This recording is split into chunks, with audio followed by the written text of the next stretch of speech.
e.l.f. didn't just buy Rhode, they exposed every single one of Hailey Bieber's numbers, and the beauty world is still recovering. Celebrity brands never get this transparent. Honestly, the margins are even crazier than anyone expected. I'm Sammi Cohen, and this is Social Currency, a podcast that unpacks the stories that are shaping business, culture, and the intersection of the two. Welcome back to Social Currency. This episode is such a juicy one because I know so many of you loved the initial Rhode video that I put up a few weeks ago on my socials, and I'm filming this on a Sunday. This is going to come out in 2 weeks. Hailey Bieber herself actually just liked that video on my TikTok. So if you haven't seen it, you should go back and watch it because it was officially endorsed by Hailey Bieber herself. And many of you were asking for an even deeper dive on that video. So we are going to talk about all of the numbers behind the business. Just as a fair warning, they're not all amazing. In fact, the reason why e.l.f. released the numbers in the way that they did is likely because they were getting nervous about Rhode's Q2 sales coming in, but I'm getting ahead of myself. We're going to get to that in a little bit. Most importantly, we're looking at the actual e.l.f. numbers that they disclosed because they didn't just announce this deal. They released Rhode's entire P&L.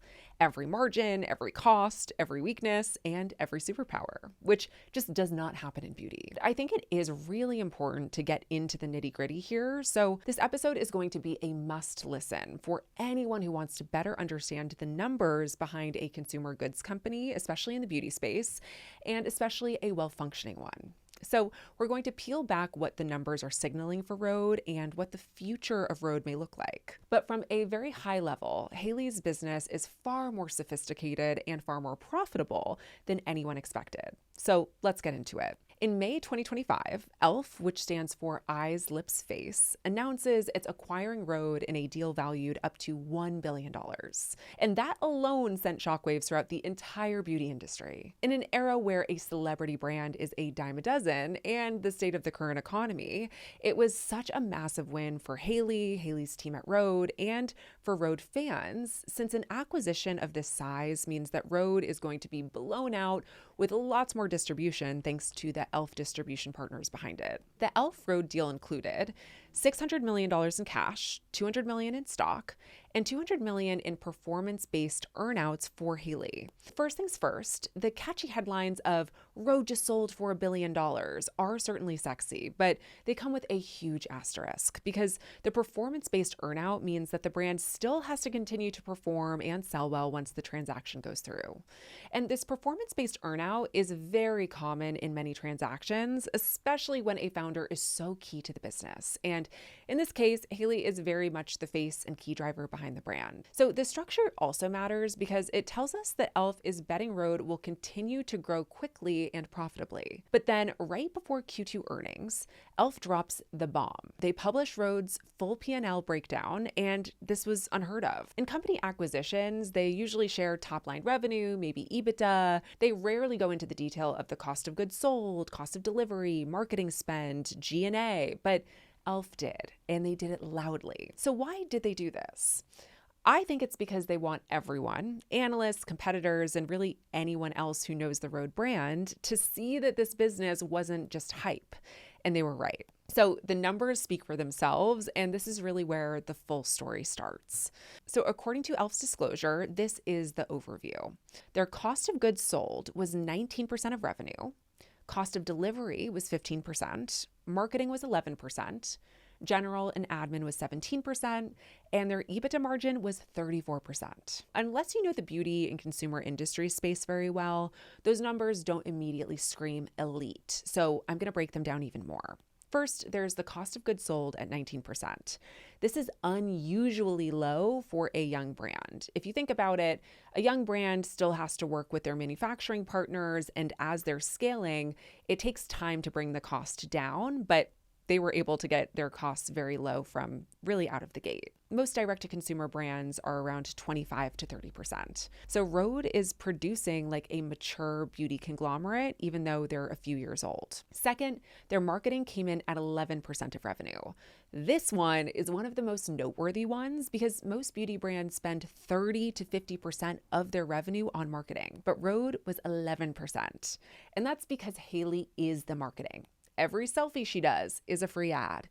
Every time she posts an Instagram story with Rhode in it, it's free promotion. And this is how Rhode achieved a 9x marketing efficiency ratio. So what this means is that for every dollar spent on marketing, Rhode made $9 back. And that's a kind of efficiency that can really only exist if a brand has true cultural power. They're essentially so efficient that people naturally are very inclined to purchase the products, even if they are exposed to it just a few times.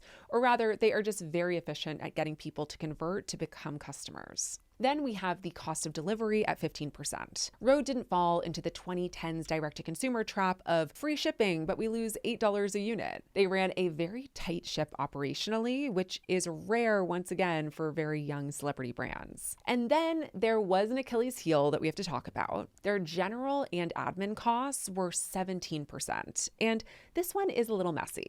This means that Rhode had some bloat. They had expensive execs, consultants, and the cost of setting up their early infrastructure. But the upside here for e.l.f. is huge because e.l.f. can probably eliminate 5 to 7 percentage points through their shared back office systems. Even with that higher than expected G&A, they still had a 34% EBITDA margin. Now for comparison, many companies in the direct-to-consumer category have EBITDA margins around 10 to 15%. So Rhode is double that. And with e.l.f. acquiring the company, that pushes the already wild 34% EBITDA margin into the 40% range.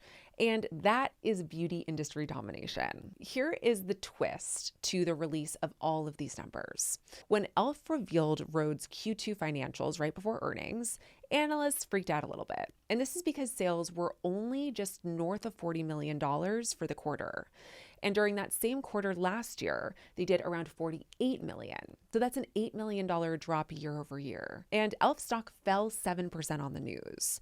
But insiders quickly pointed out that Rhode only launched one new product in the quarter, which was their glazing mist. And they had intentionally held back marketing and inventory ahead of their Sephora launch since they knew that they had to stick that landing. And that was really the biggest move that the brand had ever made. And remember, before their Sephora launch, Rhode was only sold through their own website, so it was solely direct to consumer. And then when September did finally arrive, the massive Rhode launch happened.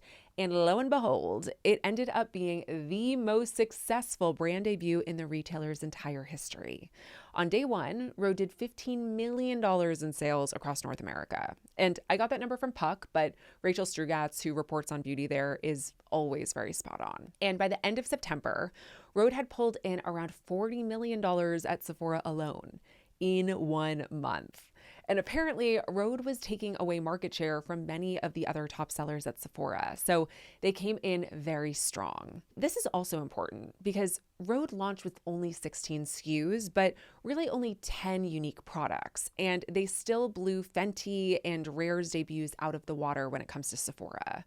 And this is the definition of cultural demand outweighing SKU productivity.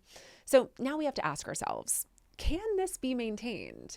And that's what everyone in the beauty industry is now wondering ever since that dip in sales came through for Q2. After all, Rhode's entire empire is built on a strong founder, a limited SKU line, and a hero product, the peptide lip treatment, and now Sephora as an additional distribution channel. And insiders are already asking the hard question of, how many lip glosses does one person actually need? Gloss is such an impulse category. It's not like mascara or foundation, so it doesn't build long-term loyalty. Direct-to-consumer hype can't last forever, so the fact that they expanded to Sephora is a fantastic thing. But it's also hard to stay relevant on Sephora shelves, and success at Sephora is judged on repeat purchase rates and velocity, margin contribution, and long-term product expansion. Plus, Sephora itself is preparing for shorter brand lifespans.